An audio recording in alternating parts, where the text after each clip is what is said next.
guys, it's Casey, and today we've got another book haul. So since my last book haul back in July, I've acquired 10 books. Most of them are fantasy, some of them are full fantasy series, and then I've got a sci-fi and a couple of nonfiction. So this is probably going to be my last haul for a little while, and I know people say that all the time. They say, oh, I'm going on a book buying ban. I'm not going on a book buying ban, I just really need to spend my money on other things, especially now that school is starting. So I'll probably still be buying books, but at a slower rate. But anyway, let's go ahead and get into the books I've acquired over the last 2 months. So to start things off, I have the Live Ship Trader series by Robin Hobb. And this includes the Ship of Magic, the Mad Ship, and the Ship of Destiny. I'm just gonna hold up the Ship of Magic because these are heavy. So the Live Ship Traders is the second series in Robin Hobb's greater Realm of the Elderling universe series situation. The first set of books in this series is the Farseer Trilogy, which I just finished last month. Live Ship Traders is the first series within the Realm of the Elderlings that doesn't follow Fitz. Instead, what I know of the Live Ship Traders is it follows a cast of characters that revolve around ships and boats in some capacity. I think the lore goes that if a certain number of generations of your family die aboard the ship becomes alive and is imbued with magic and called a live ship. But I don't know a huge amount about the plot of this, other than I know that Robin Hobb tends to do incredible character work, great political fantasy, and I think this is probably going to be right up that alley. And I know that this follows the events of the Farseer Trilogy, but it's not a direct continuation of that story since it doesn't follow Fitz himself. And while I know the Fitz trilogies are super well loved, I've also heard a lot of people say that the Live Ship Traders is one of their favorite fantasy series ever, not just in the Realm of the Elderling, so I'm very excited to get to these. These books are chunky though. There isn't one in the trilogy that is under 800 pages. So while I know a little bit about the setup, I don't know a lot about the specific plot, and I'm not going to read the back of the book to find out, because unfortunately, as I found out for the Farseer Trilogy, at least in these editions, the descriptions on the back of the book are a little spoilery. They would sometimes say things that didn't happen until basically 50% in,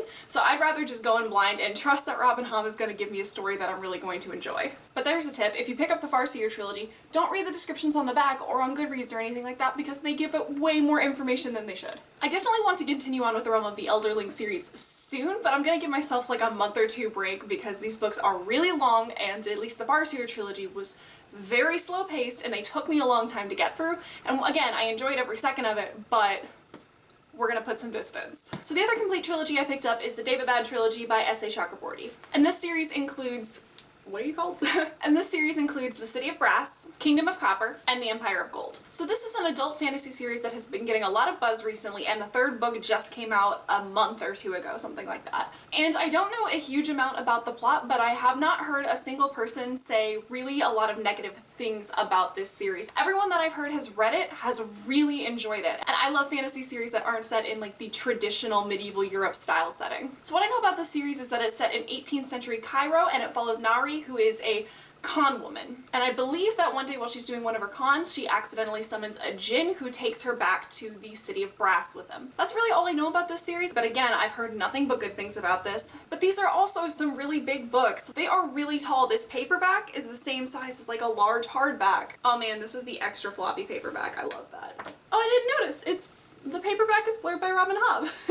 So the last fantasy book I got, I've talked about a little bit already because I'm so excited to get to it and I'm gonna read it this month, but that is The Dragon Republic by R.F. Kuang, which is the second book to the Poppy War series. So I read the Poppy War back in July and absolutely adored it. The Poppy War is a grimdark fantasy series that follows our main character Rin, and in the first book, Rin starts off trying to get into this prestigious military academy, and the book follows her at that academy and then eventually as war breaks out.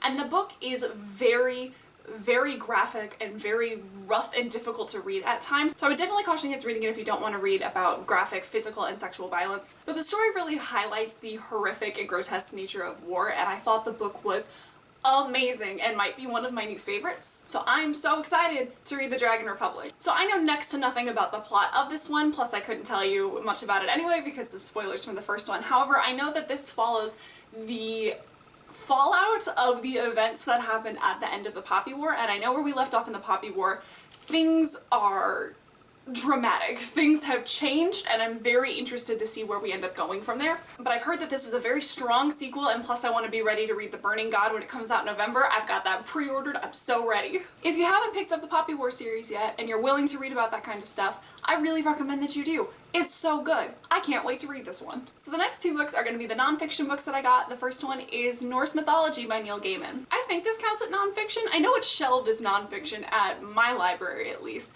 but this is a retelling of Norse mythology and Norse mythological stories as written by Neil Gaiman. And I haven't read many of his books recently, but Neil Gaiman for a long time is and was one of my favorite authors. There's something about Neil Gaiman's writing style that absolutely sucks me in, and I tend to read his books like in one sitting or very, very quickly because it's one of those writing styles where I start reading it and I just completely lose track of time. And mythology and retellings of myths are something that I've always been interested in, and Norse mythology is one of those that I don't know a huge amount about. And while I haven't seen a ton of people on BookTube or anything like that reading this one, I know that this has a lot of positive reviews. Not to mention that my nonfiction shelves are about the only ones with room left on them. This is potentially going to be my nonfiction pick for either October or November's TBR, so I will be getting to this one soon, and I'm pretty excited. I've had this on my list for a long time and finally got it. And the second nonfiction book I got is called Other Minds: The Octopus, the Sea, and the Deep Origins of Consciousness by Peter Godfrey Smith. And this is one of those books that got recommended to me on Amazon or Goodreads or something, and I know almost nothing about it, and I just kind of bought it. But if I haven't mentioned it already, I'm in grad school for psychology, so I love picking up books about the mind and psychology and things like that. I know this book is primarily about cephalopods like octopi and squid and things like that, and talks about their intelligence and the way that their mind works. I know that octopi are considered like some of the most intelligent animals on Earth, and this book explores them and that family of animals as an origin for the beginnings of like self-awareness and the conscious mind. And we got pictures of octopi in it, so I'm excited. But yeah, this is a little bit out of the typical realm of things that I read and talk about on this channel, but I'm very excited for this book. Okay, so the last book I have for this haul, I finally did it. I finally bought it, and that is A Close and Common Orbit by Becky Chambers. So A Close and Common Orbit is the second book in the Wayfarers series, and if you didn't know, the first book, The Long Way to a Small Angry Planet, is basically my favorite book of all time. I read it earlier this year, absolutely loved it, I cannot stop talking about it. But I know the second book in this series doesn't follow the same cast of characters, it doesn't follow the crew of the Wayfarer, but I know that this book follows characters that are introduced in the first book, so they're not completely new, but they aren't the core cast that we were originally following. And I know that this book deals a lot with identity and self-discovery and figuring out who you are, and that was also a major theme of the first one, but this is going to do it in a different way.